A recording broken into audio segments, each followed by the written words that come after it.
किसी गांव में एक साधु रहा करता था। वह जब भी नाचता था तभी बारिश होती थी। इसलिए गांव के लोगों को जब भी बारिश की ज़रूरत होती तब यह लोग उस साधु के पास जाते और उनसे अनुरोध करते कि वह नाचे, और जब वह नाचने लगते तो बारिश जरूर होती थी। कुछ दिनों बाद 4 लड़के शहर से गांव में घूमने आए। जब उन्हें यह बात पता चली कि किसी साधु के नाचने से बारिश होती है तो उन्हें यकीन नहीं हुआ। शहरी पढ़ाई लिखाई के घमंड में उन्होंने गांव वालों को चुनौती दे दी कि अगर हम भी नाचेंगे तो बारिश होगी, और अगर हमारे नाचने से बारिश नहीं हुई तो साधु के नाचने से भी बारिश नहीं होगी। अगले दिन सुबह सुबह गांव वाले उन 4 लड़कों को लेकर साधु के कुटिया के पास पहुंचे। गांव वालों ने साधु को सारी बात बताई।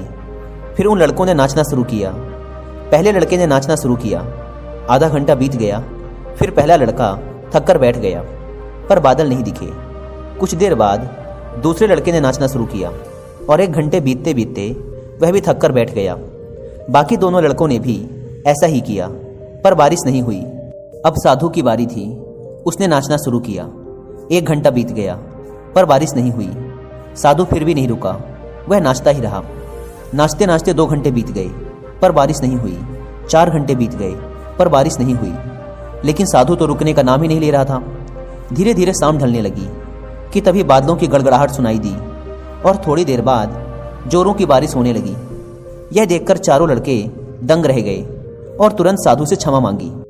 फिर 4 लड़कों ने साधु से पूछा, बाबा, भला ऐसा क्यों कि हमारे नाचने से बारिश नहीं हुई और आपके नाचने से बारिश हो गई? साधु ने उत्तर दिया, जब मैं नाचता हूँ तो 2 बातों का ध्यान रखता हूँ। पहली बात तो मैं यह सोचता हूँ कि अगर मैं नाचूंगा तो बारिश को होना ही पड़ेगा, और दूसरी यह कि मैं तब तक नाचूंगा जब तक कि बारिश ना हो जाए।